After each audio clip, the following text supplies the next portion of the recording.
a tratar con ustedes un tema hoy sumamente importante porque es prácticamente la puerta de entrada al reino de Dios. El tema que tiene que ver con lo que vamos a tratar hoy es la puerta de entrada. Y el Señor dijo que el ladrón y el salteador entra por muchísimos sitios, pero que el pastor, ¿verdad?, es el que entra por la puerta. Fue algo así que dijo, ¿no? Y que hay una puerta de las ovejas, ¿verdad? O sea, hay una puerta de entrada, definitivamente, que es la puerta de las ovejas. Miren, cuando el cristianismo comenzó, después que el Señor partió y los apóstoles comenzaron a predicar, y Pablo se fue para Europa a predicar, empezaron a pasar cosas extraordinarias y también hubo una reacción del enemigo. El enemigo entendió que la mejor manera de acabar con el evangelio era asesinar a los cristianos. Y durante 300 años los cristianos fueron perseguidos y asesinados. No de una manera persistente, sino cíclica, periódica. Venía un emperador que decía, dejen a los cristianos tranquilos, que esa gente no se meten en nada. Y los cristianos duraban 10, 15, 20 años sin persecución. Pero entonces venía otro que era muy pagano, que decía, no, esa gente atacan al Dios mío, por tanto hay que acabar con ellos. Y los cristianos se vieron sometidos por 300 años a una persecución sistematizada, cruel, una campaña en contra de la vida de los cristianos que fue algo terrible. Centenares de miles de cristianos tuvieron que ofrendar sus vidas por su fe. Pero pasaba un problema. Al diablo no le funcionó el sistema porque los cristianos no eran menos sino cada vez más. Era como una semilla, cada vez que mataba a un cristiano, 100,000 gente se convertía.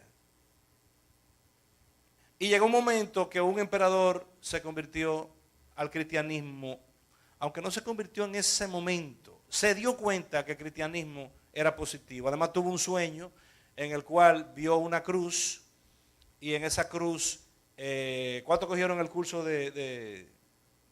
con nosotros de sectas? Ahí vimos en la historia del catolicismo cómo pasaron las cosas. Bueno, el caso es que ese señor vio esa cruz y entendió que la cruz podía ser un símbolo de los cristianos. Hasta ese momento no lo era. Podría ser un símbolo de los cristianos porque el líder de los cristianos lo mataron en una cruz y agarró la cruz como emblema de sus legiones y se la puso en los escudos a sus legionarios. Y él venció a su opositor y logró hacerse con el imperio romano. Entonces él decretó libertad de cultos, pero en el famoso edicto de Milán del año 313 de nuestra era, él decretó libertad de cultos, pero que la religión del Estado romano a partir de ese momento era el cristianismo. Muchos han dicho que él era más político que cristiano porque él no se convirtió de inmediato ni se dejó bautizar, se hizo bautizar cuando se estaba muriendo. Porque los cristianos de esa época entendían que el bautismo limpiaba todos los pecados, entonces él quería acumular suficiente pecado antes de bautizarse. Sabía mucho el tipo, era muy hábil. Yo no sé si él logró engañar a Dios con eso, con esa artimaña, pero el caso es que a partir de ahí el cristianismo pasó de ser una religión perseguida a la religión del Estado del imperio. Y los cristianos empezaron a ser muy poderosos. Incluso el traje que usa hoy un cardenal, ustedes ven el traje que usa un cardenal hoy, y la gorrita aquí atrás y todo eso, es exactamente igual al traje que usaba un magistrado romano del siglo III de nuestra era. Ya los cardenales empezaron a ser magistrados y cosas por el estilo. Fue una estrategia muy buena si fue el diablo que estuvo ahí. Yo no sé hasta qué punto tuvo Dios y tuvo el diablo en ese juego de ajedrez que ellos han jugado durante milenios. El Señor tratando de salvar la humanidad y el diablo tratando de perderla. El caso es que ambos pelean por su propósito y de alguna manera Dios logró que sus hijos dejaran de ser perseguidos, pero el diablo logró que la iglesia se contaminara y se volviera otra cosa que no es la iglesia. Hoy en día nosotros estamos experimentando algo similar. Cuando yo me convertí, yo soy de la segunda generación de cristianos evangélicos pentecostales del siglo XX. ¿Por qué? Bueno, porque el gran avivamiento pentecostal comenzó en la década del 50 y yo me convertí en los 70. Por lo que, caramba, para que ustedes vean, soy la segunda generación de cristianos evangélicos pentecostales del siglo XX, del siglo pasado. Pero ¿qué pasa? Cuando yo me convertí todavía le tiraban piedras a las iglesias. Pero ahora, después que Juan Luis Guerra se convirtió, que Carlos Alfredo, que fulanito, que Prensejito, que Yuri, y muchísima gente en el mundo entero ha abrazado la fe cristiana, la gente pues ve como que ser cristiano no es tan malo, ¿verdad? Y que puede ser inclusive hasta nice. Puede ser hasta chévere nice, puede ser. Y el problema es que ahora mismo el evangelio está siendo diluido a nivel de concepto, a nivel de principio, de valores. Está siendo diluido porque hay muchas cosas que están pasando hoy en la iglesia que a mí me dejan con la boca abierta. ¿Por qué? Porque ese no fue el evangelio que yo conocí. Entonces, en cierta medida, hay una verdad que sí es fundamental, y es que el evangelio no está sujeto, el evangelio no es como una falda o un vestido que está sujeto a la moda, ¿verdad? Por ejemplo, ahora mismo tú vienes con una moda que se usaba en la década de los 60 y probablemente digan, oh vaya, qué nice, una moda retro, porque aquí ahora se usa todo. Pero si tú vas y te pones una cosa como que no está, como que se usaba hace 10 años, quítate eso que tú estás muy anticuada. Entonces, un pantalón, una camisa, una falda, una joya, un sombrero, una bufanda, una pañoleta, unos zapatos pueden estar sujetos a los vaivenes de la moda, que por cierto, bastante loca que es. Porque yo he visto en estos años que tengo de vida muchas cosas pasar y venir y volver reciclado con un concepto nuevo. Y la moda es una locura. ¿Por qué? Porque es un negocio. Que por cierto, está en manos, una vez le dije yo a un adolescente, mira, la moda, no le haga tanto caso a la moda, que lo que hacen la moda son gente de mucho dinero y son viejos toditos. Y la mayoría pájaros. Así que no se pongan todas las cosas que ustedes vean, porque usted no sabe si es un pájaro tratando de afeminizar los hombres. Es más, yo he visto muchísimas, yo relajo mucho con los amigos míos íntimos, cuando lo veo van a agarrar, eso es de varón. Entonces, realmente, las cosas pueden pasar y venir, y ir y volver en la moda, pero el evangelio no, amado, porque el evangelio es algo contundente. Alguien una vez me dijo a mí que yo era anticuado, y yo le dije, sí, yo soy anticuado, y tú no sabes cuánto yo soy anticuado, porque mi vida está regida por un libro que se acabó de escribir hace 2000 años. Así que yo tengo una tasa de antigüedad bastante alta. No tengo problema en asimilar tu criterio de que yo soy anticuado. Entonces quiero tratar con ustedes un tema que es fundamental en la fe cristiana, porque es la puerta de entrada, como les decía. Y quiero empezar, vamos a leer por lo menos 5 o 6 pasajes de la Biblia hoy, contra mi costumbre, que es hacer una predicación expositiva de un solo texto. Pero el tema es tan importante y tan vasto que vamos a tener que jugar un poquito en el texto sagrado. Yo me imagino que ustedes no tienen frijoles ablandando ni nada de eso en su casa, ¿verdad? Hoy es el día de adorar a Dios, así que hoy vamos a estar hasta que Dios quiera, ¿verdad que sí? Y si alguien se tiene que ir, óyeme, tiene toda la libertad. Hay pastores que cuando tú te vas, te reprenden. Pero tú no sabes lo que le pasa. Y si va y se le metían unos cólicos y el hermano tiene que salir huyendo para su casa, déjalo quieto. Él sabe, él es grande. Nosotros tratamos a la iglesia como lo que es, adulta. Uno tiene que decirle a nadie que no se vaya, tú no sabes. O si lo llamaron, o si hay una emergencia en su casa, ¿no? Tú lo dejas que se vaya tranquilo. Lo único que le voy a pedir es que se vayan tranquilitos, que no vayan, señores, me voy. Ni se cojan 5 minutos despidiéndose, sino que usted se tiene que ir, usted hace así, tranquilo, por ahí mismo. Pero nosotros vamos a estar hasta que Dios quiera. Me entregaron a las 11:20, así que nos podemos ir a la 1, no hay problema. Bien, a eso fue que vinimos, ¿verdad? Entonces, quiero compartir con ustedes en primer lugar algo que dice Hechos capítulo 17, versos 30. Bendito sea el Señor. La verdad es que sea lo que sea la palabra de Dios, aun cuando sea dura, yo me gozo. Yo no sé si tú te gozas, pero a mí la palabra de Dios me produce regocijo. Nosotros vinimos a gozarnos, fue. 17:30, dice así. Bendito sea el Señor. Pero Dios, habiendo pasado por alto los tiempos de esta ignorancia, ahora manda a todos los hombres en todo lugar que se arrepientan. Óyelo otra vez, amado. Pero Dios, habiendo pasado por alto los tiempos de esta ignorancia, ahora, ¿qué dice ahí? Manda a todos. ¿A quiénes? A todos los hombres. ¿Dónde? En todo lugar. ¿A qué? A que se arrepientan. Gracias, bendito Padre, por tu palabra siempre viva y fresca. Nosotros estamos regocijados por ser parte de este pueblo a quien tú le has dado tu palabra. Ahora, Padre, estamos reunidos aquí en tu casa con el propósito de servirte, adorarte, y ahora queremos escuchar tu amonestación. Ten misericordia de nosotros, Padre, y como dijo Bruni, circuncida nuestros oídos para que esta palabra cumpla el propósito que hay en tu corazón para nuestras vidas. Bendito y exaltado seas en el nombre de Jesús. La Biblia habla mucho del tema del arrepentimiento, pero yo creo que no hay un versículo más contundente acerca del arrepentimiento como este. Dios en el pasado permitió que la gente hiciera lo que le diera la gana, ¿verdad?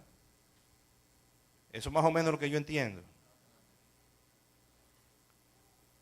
Dios, habiendo pasado por alto en los tiempos de esta ignorancia, ahora manda, es una orden. ¿A quién? A todos los hombres. ¿Dónde? En todo lugar. Cuando haya hombre en la luna, también ahí. A que se arrepientan. Entonces, el arrepentimiento es un factor fundamental y, como les dije, es la puerta de entrada a este reino. Bendito sea el nombre del Señor. El arrepentimiento es el primer tema de predicación en Juan el Bautista. Ustedes saben que Juan el Bautista fue ¿quién? Voz que clama en el desierto, preparad las sendas al Señor. Fue un emisario que había sido predicho en profecía, que vendría a prepararle el ambiente a Jesús antes de que Él viniera con su ministerio público y su predicación y sus milagros y también con su sacrificio expiatorio. Hubo alguien que le preparó el terreno al Señor, y ese fue Juan el Bautista. Marcos capítulo 1 verso 4 dice así: bautizaba Juan en el desierto y predicaba, ¿qué dice ahí? El bautismo ¿de qué? De arrepentimiento para perdón de pecados. La base conceptual de la predicación de Juan el Bautista en el desierto y en el Jordán era el arrepentimiento para perdón de pecado. Fíjense qué importante es este concepto, porque no es cualquier arrepentimiento. No es que se arrepintió de haberse jaltado chicharrones anoche. No, es que se arrepintió de sus pecados. ¿Y qué es lo que es el pecado?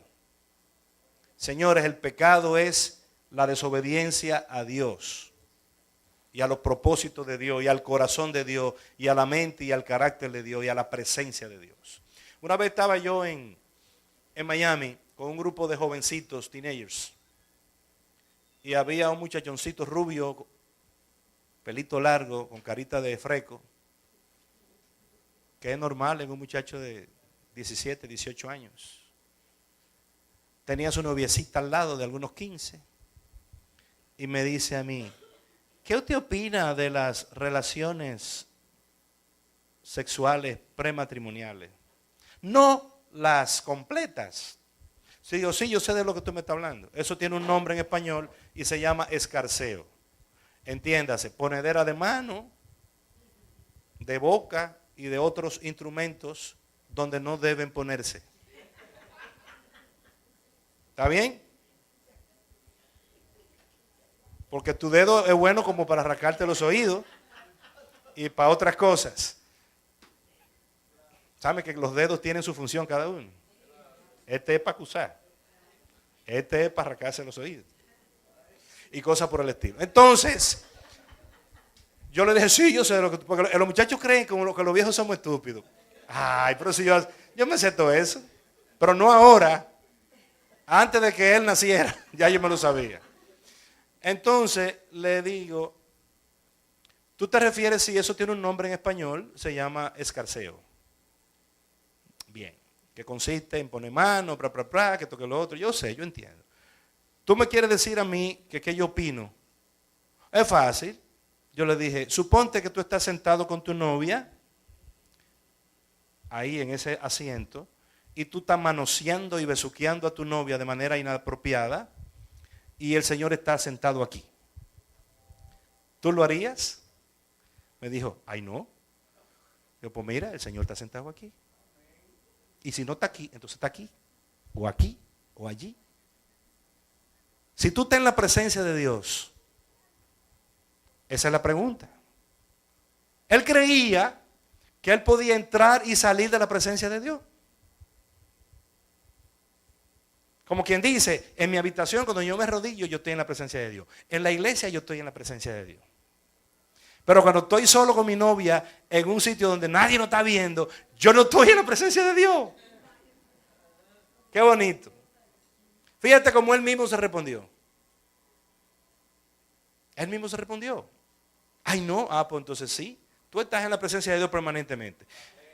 Ocurre, bendito sea el Señor, que también Jesús en su predicación da algunos datos muy contundentes acerca del arrepentimiento. Marcos 1, 14, 15. Alguien que me lo busque. Y otro que se busque Lucas 13, del 2 al 5. Vamos a leerlo. ¿Quién se lee Marcos 1, 14, 15? Basilio, adelante.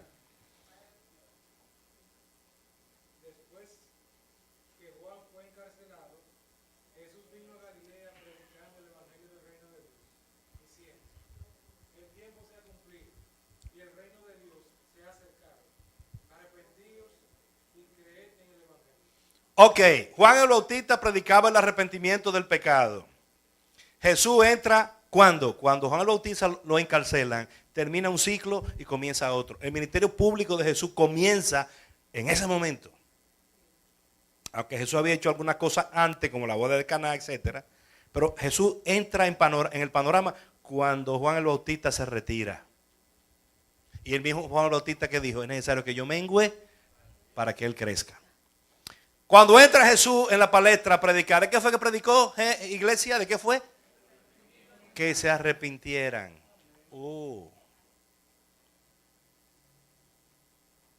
¿Qué dice el otro texto? Lucas 13, 2 al 5. ¿Cómo dice?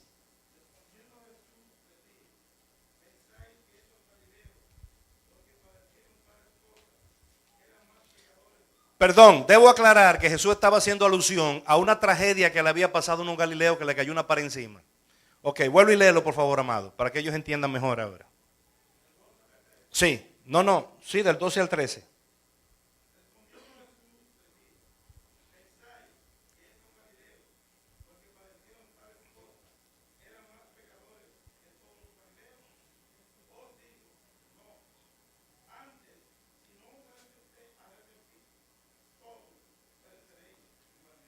Bueno, el maestro dijo algo contundente. Si no se arrepienten, todos perecerán igualmente. Sea que le caiga una pared o que te lleve la brisa. Pero todos perecerán igualmente si no se arrepienten. Entonces, si conectamos el concepto del arrepentimiento con el perdón de pecado, veremos que es vital el arrepentimiento y el perdón de los pecados. Pero hay un ciclo en el momento, porque yo lo estoy hablando por momento, por etapa. Primero Juan, ahora Jesús. Pero entonces Jesús llega a un momento en la mitad de su ministerio público, cuando tenían 1 año y pico, Jesús agarra a sus discípulos y los comisiona para que vayan a predicar.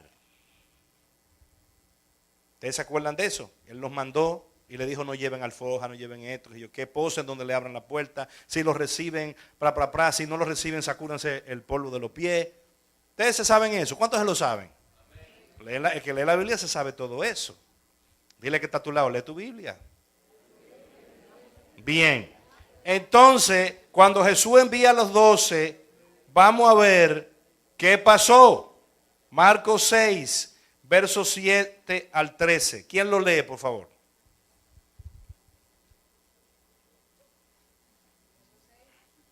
Al 13. El tema de la predicación de los 12 y de los 70. ¿Cómo dice? ¿Sí? Después llamó a los 12 y comenzó a enviarlos de dos en dos, y les dio autoridad sobre los espíritus inmundos, y les mandó que no llevasen nada para el camino, sino solamente bordones, ni alforjas, ni pan, ni dinero en el cinto, sino que calzasen sandalias y no vistiesen dos túnicas. Y les dijo: donde quiera que entréis en una casa, postad en ella hasta que salgáis de aquel lugar. Y si en algún lugar no os recibieron ni os oyeron, salid de allí y sacudid el polvo que está debajo de vuestros pies para testimonio a él.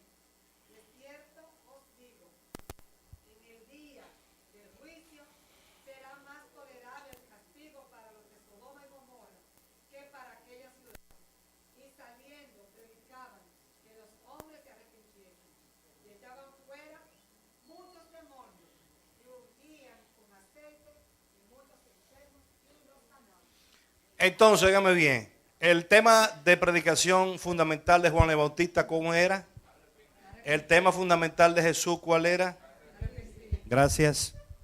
El tema de predicación de los 12 cuando lo mandaron, ¿cuál era? Y eso estaba acompañado de poder, de unción. Porque entonces la gente se sanaba, los demonios se iban, etcétera. Pero el tema de predicación de los 12 fue ¿qué? El arrepentimiento. Ya conmigo. Entonces el tema de predicación hasta ahora es el arrepentimiento. Bueno. Pero cuando la iglesia, Jesús se va, se muere, resucita, prepara, dura 40 días en la tierra haciendo cosas, tanto en la tierra como debajo de la tierra, como en el cielo, como yo no sé toda la vuelta que Jesús dio, no las entiendo. Pero Él es el jefe, Él sabe lo que estaba haciendo en esos 40 días. Él hace así, y se va. Entonces, ¿a quién deja? A la iglesia. Los 12, los 120 que se quedaron, arrancaron y en pocas semanas ya eran miles. Entonces, a esa iglesia, cuando predicó, hay tres textos en particular que quiero señalarles para que vean también cuál era el tema de predicación de la iglesia emergente. El primer sermón de Pedro, el primer sermón que él le da a los judíos en el templo y también la primera vez que se le predicó a los gentiles. ¿Estamos de acuerdo? Vamos a ver. Hechos 2, verso 38. El primer sermón evangélico de la historia. Lo predica Pedro. El día de Pentecostés. Ustedes saben que ese sermón se basó en Joel capítulo 2. ¿Verdad? Ahora en el verso 38. ¿Qué dice?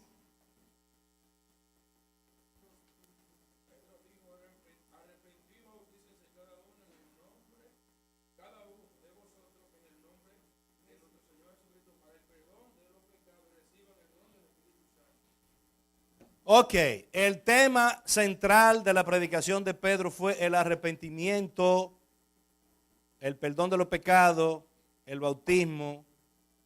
O sea, dejen lo que están haciendo, arrepiéntanse de lo que están haciendo, entréguense al Señor, bautícense y van a recibir el don del Espíritu Santo.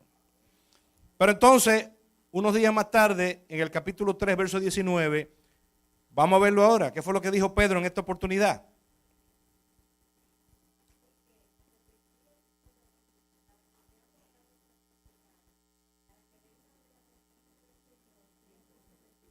Así que arrepentíos y convertíos para que sean borrados vuestros pecados y vengan de la presencia del Señor tiempos de refrigerio. La iglesia pide mucho eso. Pero miren cómo es la condición que está dando Pedro. Arrepiéntanse, conviértanse y van a recibir de la presencia del Señor tiempos de refrigerio. Pero cuando Pedro le predica a los gentiles que no son judíos, que no conocen la palabra, que no tienen la tradición judía, que no guardan las fiestas, que no están circuncidados, que no están dentro de los pactos de la ley mosaica, ¿cuál es el tema de la predicación de Pedro? 11, en el libro de los Hechos, capítulo 11, verso 18. ¿Qué dice?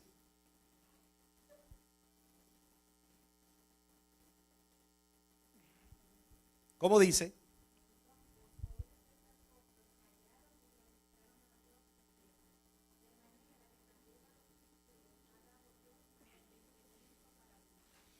Cuando ellos vieron que el Espíritu Santo vino sobre Cornelio y toda su gente y empezaron a hablar lengua, los judíos que estaban ahí con Pedro se maravillaron y dijeron, óyeme, increíble, también a los gentiles se le ha dado ¿qué?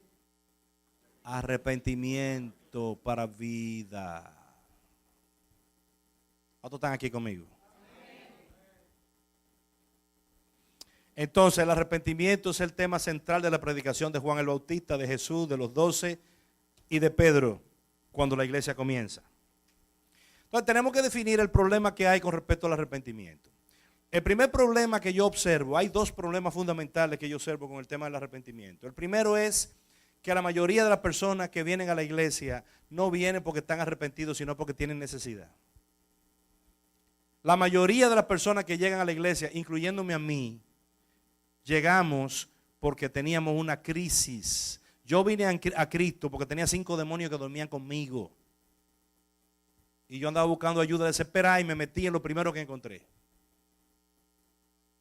Yo encuentro gente, son muchas las personas que vienen, por ejemplo, a mí, porque están en crisis económica, en crisis moral, en crisis social, en crisis matrimonial. La asistente mía en La Vega llegó a mi oficina porque se quería divorciar hace 20 años. Y yo le armé una trampa y la reconcilié con el marido hasta el día de hoy. Hoy es una de nuestras personas clave. Ella no andaba buscando, ella andaba buscando ayuda. Entonces hay un problema en nuestro tiempo y es que la mayoría de la gente se acerca a Dios porque tiene necesidad. Yo no digo que la iglesia no deba tener una actitud abierta ante los que tienen necesidad. Todo lo contrario. Yo entiendo que la iglesia está para eso. Yo estoy hablando con el individuo. La iglesia hace muy bien con abrirle los brazos a cualquiera que tenga problemas y necesidad de cualquier género. Es más, una de mis grandes inquietudes es que yo quisiera tener una casa donde llevar a todo el que yo me encuentre en la calle. El otro día me fue a visitar a mi oficina un jovencito que había ido 7 años atrás. Yo no me acordaba de él. Estaba desamparado. Me decía que sus padres son cristianos y que viven en Higüey y me pidió dinero para transportarse. Los que creen que los pastores nada más reciben dinero, usted no se imagina todo el dinero que tiene uno que darle a mucha gente, a veces por fe, sin saber uno lo que va a pasar. Yo lo conjuré, le dije, mira, este dinero es de Dios, porque yo no tenía opción. Era un muchacho de 17 años en ese momento, flaquito, con alemanes homosexuales, que me decía que acababa de salir de la cárcel y que lo habían violado. Yo soy padre. Me dijo que sus padres eran cristianos. Yo le dije, bueno, mi hijo, yo te voy a dar el pasaje para Higüey, pero eso sí, le dije, óyeme bien lo que te voy a decir. Si tú usas ese dinero para otra cosa, es la mano de Jehová que te venga ahí encima, porque yo esos cuartos son de Dios y le taqué los ojos. No tenía otra opción. No lo podía mandar para la calle, pero tampoco quería darle mi cuarto para que se lo fumara de cualquier cosa. Óyeme, y tuve esa prueba, pero decidí obedecer a Dios. Bueno, pues este tipo se me apareció hace como un mes a mi oficina y me dice que él era el mismo de hace 7 años, que había estado, se había metido eso es liga menores. Lo de poner la uña acrílica, esa uña garra que usan las mujeres ahora, de esa garra que se ponen, que eso es una cosa del carajo, tú sabes, eso tiene que ser acrílico y 60,000, y eso hay que ser un león para hacer eso. Yo nada más lo sé por el olor, a los chinos sobre todo, que tienen ese negocio. Cuando tú le pasas, tú nada más huele a químico, se van a morir de todas esas cosas que están poniendo. Bueno, el caso es que el muchacho me dice que se dio un león en eso y que tenía un negocio en Sosúa, pero que él tenía otro problema ahora y que él tenía un señor que lo mantenía porque se habían dejado y que ahora, ¿cómo así?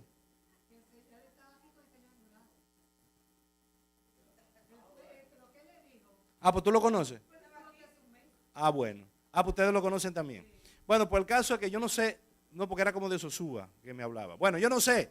El caso es que en ese momento yo le dije, óyeme, pero qué bueno que tú vienes donde mí cuando tú tienes problemas, porque no viniste a traerme una ofrenda cuando tú estabas bien allá en Sosúa. No se te ocurrió, ¿verdad? Porque yo tenía que darle su macaneadita, pero tampoco le iba otra vez a dejar desamparado. El caso que yo lo agarro, encontré apoyo ahí mismo para sacarlo de la calle por 3 días y le puse como propuesta que él tenía que trabajar. Yo le conseguí trabajo en una pollera allá se iba a ganar como 500 pesos en la mañana. Pero porque yo soy bellaco también, me lo puse difícil. Lo mando donde yo tengo un contacto en la fiscalía y le dije, mira, tú tienes que ir a una consejera ahora.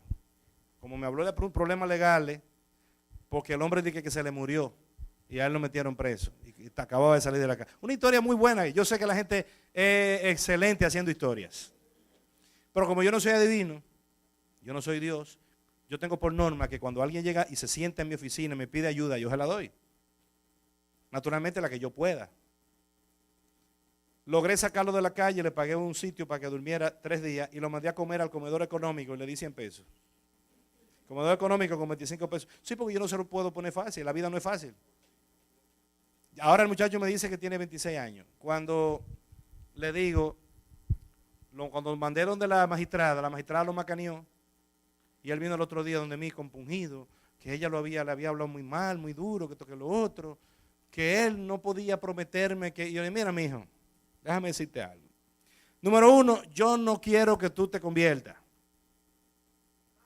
No, o sea, yo no quiero que tú te conviertas ahora mismo. Yo lo que quiero es que tú te juntes con nosotros a ver qué Dios va a hacer contigo. Pero que tú te conviertas porque sí, para quedar bien conmigo, no es lo que yo te pido. Tampoco te pido que dejes de ser homosexual de la noche a la mañana. Lo único que te pido es que trabajes para que te mantengas. Porque ya yo te saqué 3 noches de la calle y ya mañana tú tienes que comenzar a trabajar para que tú consigas tu comida y tu alojamiento, porque tú nada más te tienes que mantener tú mismo y yo tengo que mantener una familia. ¿Entendido? Dijo, bueno, te tengo un trabajo en una pollera. Me dijo, ay, es que yo no puedo una pollera. Yo dije, tú no puedes en una pollera. Pues yo no puedo mantenerte más, viejo. Hasta la vista, baby, como decía Schwarzenegger. Yo sé, bueno, pues está bien. Yo no puedo dejar de tener compasión donde hay alguien que llegue donde mí, pero yo no puedo dejar que la gente me normatice. Yo no quiero que tú seas evangélico, yo no quiero que tú dejes de ser pájaro, yo lo que quiero es que tú trabajes y te mantengas.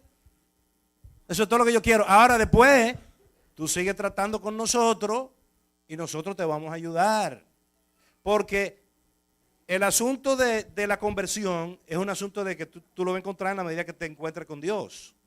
Y nosotros te vamos a ayudar. Y el asunto de la homosexualidad no es algo que tú tienes que dejar, sino algo de lo que te tiene que liberar. Que son 2 conceptos distintos. Por tanto, lo único que te pido es que trabaje para que te mantenga, porque hasta aquí llegué yo hoy contigo. Ay, yo no puedo meter mi mano en... bueno, pues entonces, problema tuyo. Porque esas son las condiciones. Entonces, continuamente, yo he trabajado con gente tantos años, que esa es una historia que yo me la sé. La gente quiere ayuda, la gente quiere que tú le cojas pena, la gente quiere que tú le resuelvas, pero la gente no quiere pagar el precio. Mantenerse usted manganzón, usted solo, salga por ahí, búsquensela. Que yo le garantizo que si usted sale por la mañana a la calle, en la tarde usted ha comido y tiene donde alojarse. Pero usted tiene que estar dispuesto a hacer lo que sea. Usted no tiene dinero, trabaje en lo que sea. Entonces, mis amados, el problema que pasa es que la gente se acerca a la iglesia en este tiempo porque tiene necesidad, no porque está arrepentido. Y este es el mejor modelo, ese no está arrepentido nunca. Pero sabe que los evangélicos somos compasivos y cuando él tiene su pecado, le arma las trampas que le arma el pecado y lo tiene desasitiado, busca a la iglesia para que la iglesia lo ayude. Pero así hay otros que quizás no necesitan ayuda económica de la iglesia, pero necesitan ayuda emocional, necesitan ayuda moral. La gente va a la iglesia por muchas razones. Una vez escuché yo a un señor decir, yo me voy a tener que convertir por un tiempo, a ver si me ahorro unos cheles. Porque él entendía que estaba despifarrando mucho su dinero y si se convertía pues iba a ahorrar. Otra vez aquí en Santiago, de eso hace señores como 20 años, voy yo a una cafetería en la calle 30 de marzo en la panadería que está en la 30 de marzo, no en la de mi familia, sino en la otra. No me acuerdo cómo se llama la otra. Sí, la que está aquí en la Restauración. Exacto. La panadería del norte, voy yo ahí, entro, porque hay una cafetería que me voy a beber no sé qué cosa, porque hace muchos años, no me acuerdo. El caso es que había dos tipos que estaban acabando con otro. No, porque eso es un desgraciado. Dice, no, ese tipo es terrible. Dice, pero ese maedito es tan malo que se convirtió para no gastar. Porque ahora no bebe, no fuma, no mujerea, no hace nada. Entonces yo me reí y dije, mira cuál es el concepto. Se convirtió para no gastar. ¿Cómo lo ven? Entonces, la idea de por qué voy a la iglesia es diversa, amado. Pero mi Biblia dice que la puerta de entrada es el arrepentimiento. Hay otro problema con el arrepentimiento. Que mucha gente no está arrepentida de lo que hizo, sino de lo que le viene.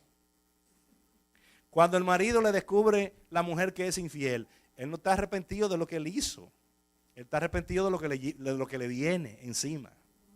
Cuando alguien roba o asesina, no le duele lo que hizo, sino lo que le espera. Y el mejor modelo lo vi yo hace unos años en La Vega, cuando una discípula mía me llama por teléfono.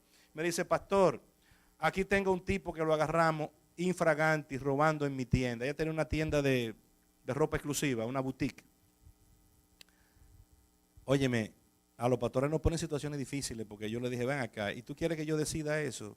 Y ven, porque no sé qué es lo que voy a hacer. Voy a hacer lo que tú me digas. Cuando voy y veo el panorama, tienen al tipo agarrado. El tipo, señores, en mi vida yo había visto y no lo he vuelto a ver más, un hombre dando tanto grito. Con lágrimas, sí, pero con lágrimas de verdad. Ay, no me hagan eso, que yo nunca en mi vida he robado. Eso fue una debilidad que tuve por la situación. Y grito, una magdalena. Yo que hace años que he visto lágrimas de cocodrilo suficiente, voy y lo miro. Y tengo un dilema porque entonces soy yo que tiene que decidir. Mire usted. Y hago así, lo miro. En ese tiempo nosotros estábamos trabajando en la cárcel. Y hago así, y lo miro. Y abajo, 20 años atrás, porque ahora todo el mundo está usando los benditos tatuajes, pero en esa época no. Le veo un tatuaje en el pie. Tenía un zapato sin media y en el pie le veo un tatuaje. Y le dije, me huele a preso. Le dije a ella, mira, Dios me dio sabiduría. Le dije, mira, si tú lo despachas porque tuviste compasión, te fuñiste porque entonces los ladrones van a saber que tú eres débil. Manso y humilde es una cosa, débil es otra.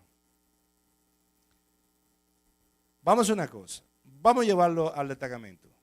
Si él no tiene antecedente, siéntate en libertad de soltarlo. Si no, pues tú tienes que hacer algo porque si no te va a embromar con los ladrones. Así hicimos. Cuando llegamos al destacamento, dice el capitán, ¿por qué usted no mató a este desgraciado? Mire, mátelo la próxima vez, que a usted no le va a pasar nada. Y digo yo tímidamente, comandante, entonces él tiene ficha. ¿Qué si tiene ficha? Tiene 25 fichas. Mátelo. Digo yo, tú ves, mija, ¿por qué es que uno no puede proceder por lo que la gente aparente? Porque si mire, ella estaba casi llorando con él también. Todo el mundo estaba a punto de llorar y ahí, con ese tipo, como una magdalena. Porque duele ver a un hombre llorando. Porque es como más intenso. Un salteadorazo.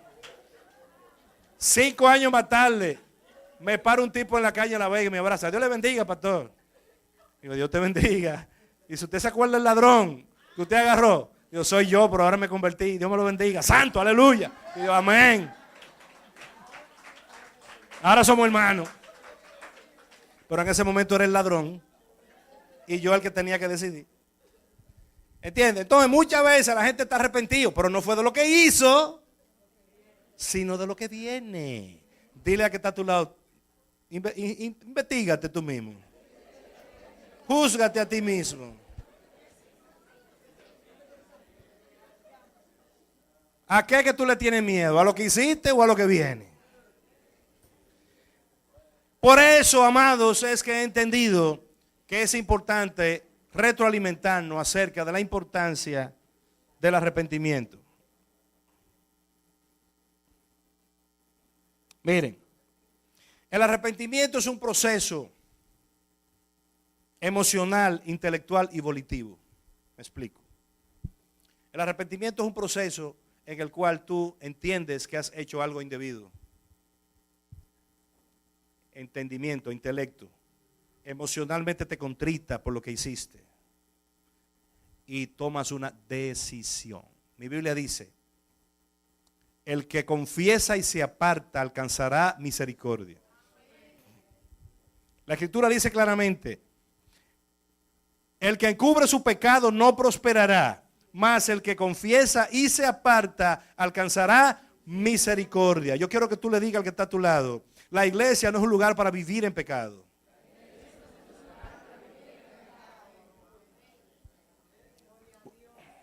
Una vez fue un tipo a la iglesia nuestra en La Vega y dijo, a mí no me gusta esta iglesia, las mujeres son muy frías. Pero fatal, vete a un cabaret, no a la iglesia. Tú andas buscando mujeres calientes, vete a una discoteca, pero no te vayas a la iglesia. Tú vas a la iglesia a tomar el termómetro de las mujeres, te está poniendo loco. ¿Qué clase de concepto es el que tiene la gente de la iglesia? Gracias a Dios que él lo dijo y yo no lo oí. Porque si no hubiera salido ripiado de ahí. Bendito sea el nombre del Señor. Entonces, el arrepentimiento es un proceso intelectual, emocional y volitivo. Volitivo de voluntad. Tienes que tomar una decisión con respecto a tu pecado. Tienes que tomar una decisión. No puedes pasarte la vida entera igual. Años van y años vienen y tú igual. Entonces tienes que entrar por la puerta de las ovejas, que es el arrepentimiento. Ahora bien, como el arrepentimiento ya hemos visto que es un asunto tan importante, pero que nosotros nos hemos encargado de diluir, y ya hoy en día, como que, tú sabes, no se habla mucho del tema por una parte y por otra parte, como que la iglesia está llena de gente que no vino arrepentido, sino en necesidad, y la iglesia le abrió sus puertas y están aquí, y gloria a Dios que están aquí. Pero ahora cada uno debe hacerse un examen de conciencia y definir si se ha arrepentido realmente de sus pecados. Si realmente se ha apartado de las cosas que hacía y ya quiere vivir un nuevo estilo de vida ahora bajo el poder y la unción del Espíritu de Dios. Por eso que hay un modelo en la Biblia, porque la Biblia habla de todo. Yo quiero que tú se lo digas que está a tu lado. La Biblia habla de todo. Lo que tú no lo sabes es porque no la lees. Porque la Biblia nos explica todo con claridad. En la Biblia hay un modelo de una persona que realmente se arrepintió. Y ustedes lo conocen muy bien. Se trata de Zaqueo. Por eso vámonos a Lucas 19, versos 2 al 10. Que vamos a ver el proceso de Zaqueo y vamos a tratar de explicar lo que podríamos llamar el efecto Zaqueo. Yo pienso que la palabra saquear la sacaron de él. Saqueador. Porque realmente Zaqueo, gracias a Dios que era chiquito. Porque si Zaqueo había sido grande, Zaqueo era bellaco. Zaqueo terminó convirtiéndose en el líder de una mafia.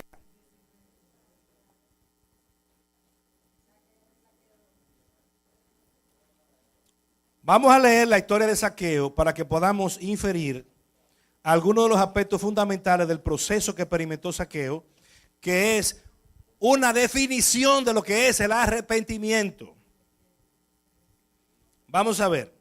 Dice así: habiendo entrado Jesús en Jericó, iba pasando por la ciudad, y sucedió que un varón llamado Zaqueo, que era jefe de los publicanos y rico, procuraba ver quién era Jesús, pero no podía a causa de la multitud, pues era pequeño de estatura, era chiquito. Y corriendo delante subió a un árbol sicómoro para verle, porque había de pasar por allí. El árbol sicómoro era una especie de higo silvestre que era muy alto y tenía el tronco muy ancho. Todo indica que Zaqueo se subió en el árbol más grande que encontró para poder verlo bien. Cuando Jesús llegó a aquel lugar, mirando hacia arriba, le vio y le dijo: Zaqueo, date prisa, desciende, porque hoy es necesario que pose yo en tu casa. Es interesante que Jesús llega a Jericó y un desconocido lo llama.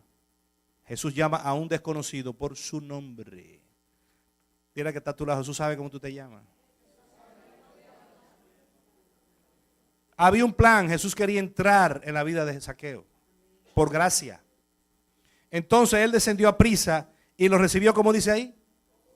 El enano se puso la pila, se sintió sumamente impactado, que este señor lo conoció por su nombre y lo mandó, que él iba para su casa y descendió rápido. Dice, entonces descendió a prisa y le recibió gozoso, como se recibe a Jesús. Dice, al ver esto, todos murmuraban diciendo que había entrado a posar con un hombre pecador. A Jesús no le importaba lo que dijera nadie. Jesús estaba atrás de las almas y hoy en día es igual. Él anda atrás de lo que se pierden. Por eso la actitud nuestra debe ser esa. Ir a buscar a los que se pierden. Entonces, Zaqueo, puesto en pie, dijo al Señor: he aquí, Señor, la mitad de mis bienes doy a los pobres, y si en algo he defraudado a alguno, se lo devuelvo cuadruplicado. Está muy bonito el lenguaje que él usa, pero yo se lo voy a traducir. Entonces Zaqueo, puesto en pie, dijo al Señor: he aquí, Señor, la mitad de mis bienes doy a los pobres, y a lo que yo les he robado, porque él puso defraudado, está muy bonito, porque parece algo emocional, defraudar. Pero defraudar es hacer fraude. Entonces, si en algo he defraudado a alguno, se lo devuelvo cuadruplicado. ¿Qué quiere decir esto? Que la gente decía que él era ladrón. Pero no es suficiente con que la gente diga, la gente dice de más. Él dice, él hace la propuesta: al que yo le he robado, que venga, que yo se lo voy a devolver por 4, lo que él diga que yo le robé. Por lo que su condición de ladrón no está explicitada, es una posibilidad solamente. Que venga el que yo le he robado, que se lo voy a devolver cuadriplicado. Jesús le dijo: hoy ha venido la salvación a esta casa, por cuanto él también es hijo de Abraham, porque el Hijo del Hombre vino a buscar y a salvar lo que se había perdido. Todo indica que Jesús desafió la opinión pública para ir a casa de un publicano. Señores, los publicanos era un oficio que consistía en cobrar los impuestos al Imperio Romano. Había un problema, o había varios. El primero es que se trataba de cobrar los impuestos de Roma, no impuestos israelíes, ¿entienden? Un israelita consideraba que el israelita que se dedicaba a cobrar los impuestos de Roma era un traidor a la patria. Estas personas eran tenidos como traidores. Pero mucha gente, cuando el negocio es bueno, no le importa que le digan traidor, si el negocio es bueno. Ocurre que lo que hacía un publicano era que él cobraba los impuestos, era el impuesto sobre la renta, el impuesto directo que se le cobraba a cada persona. Él tenía un listado de la gente de su barrio, de su comunidad, y él sabía quién tenía que pagar todos los años, en qué época y qué tenía que pagar. Pero ¿qué ocurría? Que él le daba al Imperio Romano un porcentaje de eso y otro porcentaje era de él, legalmente. Normalmente el negocio era bueno, pero también había otra cosa. Se sabe que los publicanos aumentaban los impuestos. Por eso era que se hacían ricos. O te salían con una corta y una larga para que tú tuvieras que pagar más, o que tú pagaste tarde o lo que fuera. Todo eso era para su bolsillo, porque Roma le ponía una cuota. Son tantos. Y él, después que producía eso, lo demás era de él. Entonces, era mal visto por dos razones. Primero, porque traicionaban al pueblo de Israel sirviéndole a los intereses de Roma. Y en segundo lugar, porque robaban. Robaban era tenido como cosa pública que robaban.